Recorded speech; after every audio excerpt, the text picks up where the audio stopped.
غیر منقوط رباعیات اور نعتوں کا مجموعہ جس میں 63 رباعیات حضور نبی پاک صلی اللہ علیہ وآلہ وسلم کی عمر مبارک کی نسبت سے اس میں موجود ہیں، روح الہام کے نام سے طباعت کے مرحلے میں ہے۔ اس کے علاوہ پاکستان نعت کونسل کے مشاعروں اور نعتیہ محافل میں باقاعدگی سے آپ شرکت کیا کرتے تھے۔ دنیا کے بیشتر ممالک میں نعت گوئی کے حوالے سے جانے پہچانے جاتے۔ 23 ستمبر 1989 1989 میں کراچی میں آپ کا انتقال ہوتا ہے۔ ترنم سے بھی پڑھتے تھے۔ شاعر لکھنوی، خواجہ صاحب آپ کا تو دیرینہ تعلق بھی رہا اور ہم نے نکہت و نور پر آپ کا مقدمہ مضمون بھی دیکھا ہے، کیا کہتے ہیں شاعر لکھنوی صاحب کے حوالے سے؟ صاحب شاعر لکھنوی صاحب بنیادی طور پہ دبستان لکھنؤ نمائندہ تھے جی، اور انہوں نے کراچی میں بھی آ کر اس اپنی روش اور طرز کو برقرار رکھا، یہ ان کی بڑی خوبی تھی۔ اس کے علاوہ ان کے جو آپ کو شاعری ملے گی وہ تمام کی تمام شاعری جو ہے محسوسات کے ساتھ ہی فکر ان کے یہاں موجود ہے، اور جیسا کہ ابھی آپ نے بھی ذکر کیا اور ابھی جو ہم نے نعت سنی اس میں جس طرح سے آنکھوں کا تذکرہ آیا، آنکھوں کا تذکرہ بہت ہے۔ یہ جو آنکھیں ہیں یہ ان کا تعلق بصارت سے نہیں ہے، ان کا تعلق آرزو سے ہے۔ کیا بات، یہ کھلی ہوں یا بند ہوں، اس میں دیدار کی ایک آرزو آئے ہائے ہائے ہائے، تو یہ ان کا ایک خاص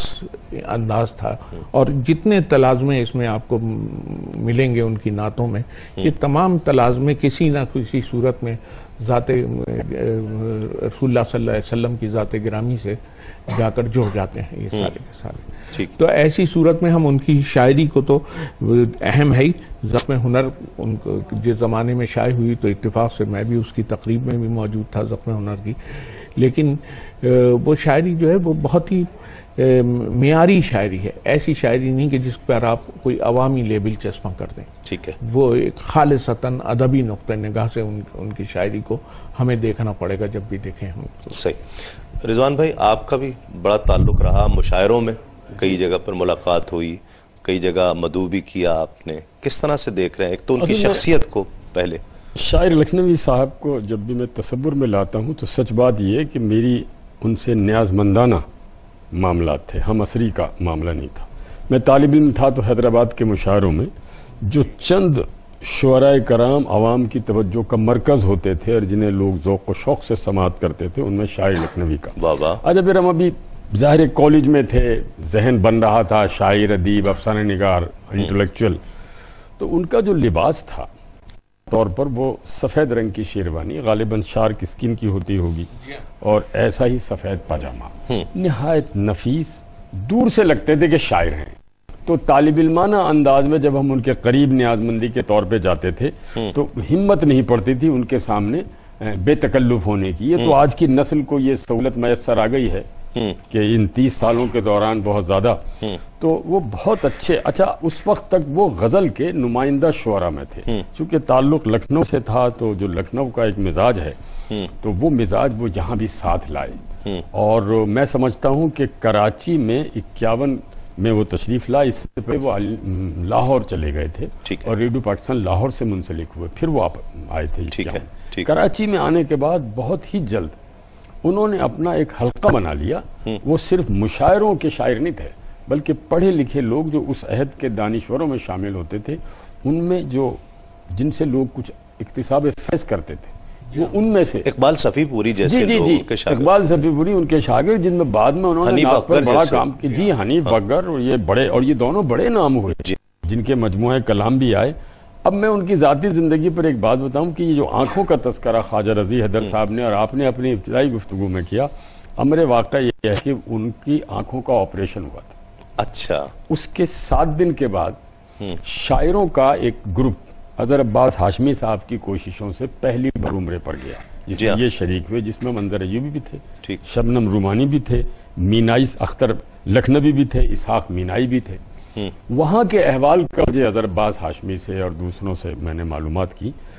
تو پہلی بار جب خانہ کعبہ میں حاضر ہوئے تو نعت کہنا اس وقت ایک رسم تھا، بلکہ میں کہوں جیسا کہ مضمون بھی لکھا ہے خواجہ رضی حیدر صاحب نے کہ مولانا ظفر علی خان اور اقبال کا کرم ہے کہ انہوں نے نعت کو ادب کا حصہ بنانے میں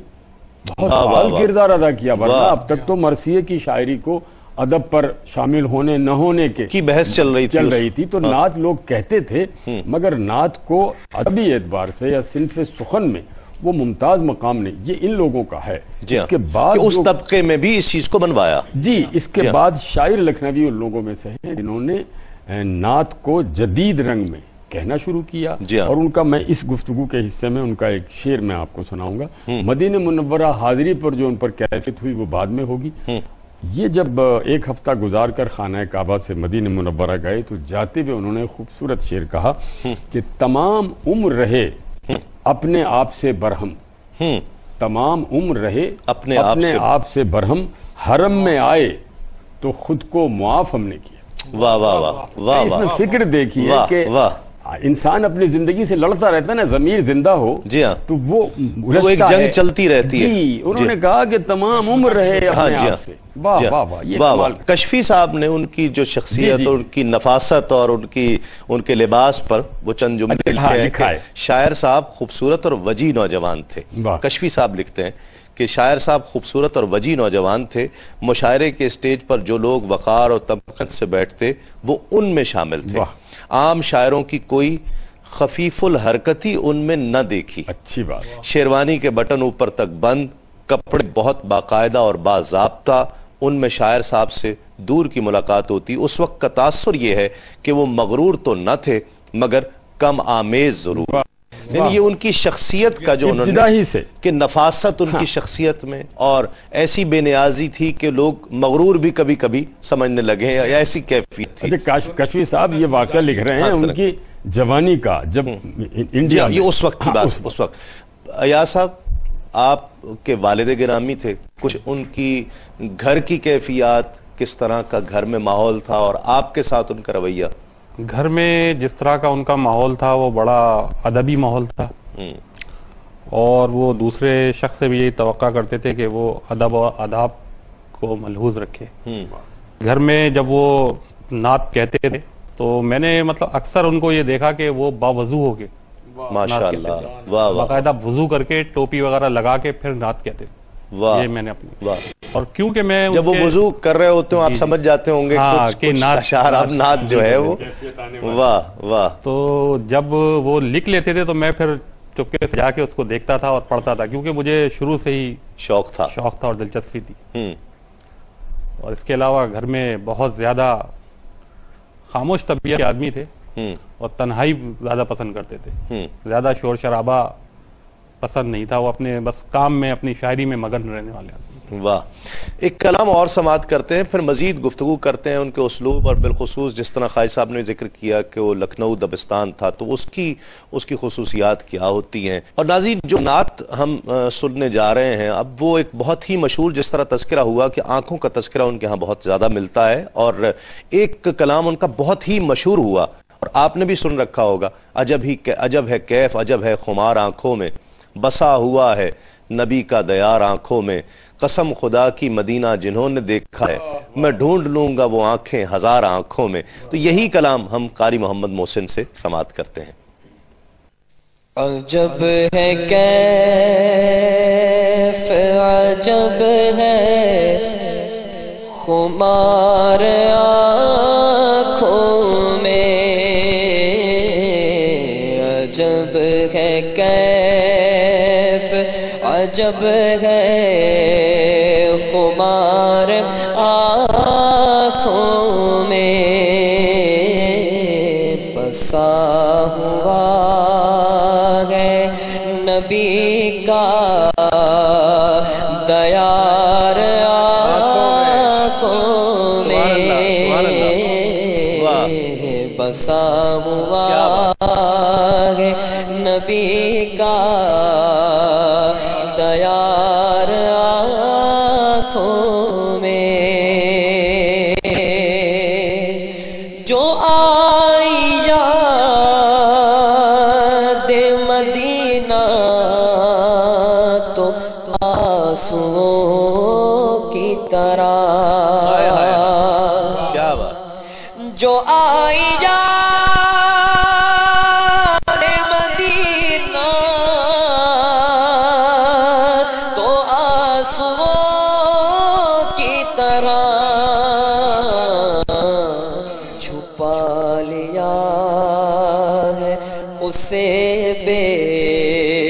قرار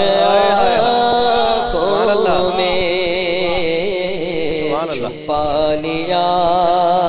ہے اسے بے قرار آنکھوں میں عجب ہے کیف عجب ہے خمار آنکھوں میں مجھے تلاش نہیں سرمۂ بصیرت کی مجھے تلاش نہیں سرمۂ بصیرت کی ہے ان کی راہ گزر کا غبار آنکھوں میں ہے ان کی راہ گزر کا غبار آنکھوں میں قسم خدا کی مدینہ جنہوں نے دیکھا ہے قسم خدا کی مدینہ جنہوں نے دیکھا ہے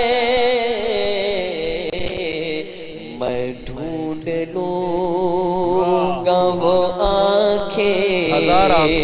ہزار آنکھوں میں میں ڈھونڈ لوں گا وہ آنکھیں ہزار آنکھوں میں تصورات میں طیبہ ہے روبرو شاعر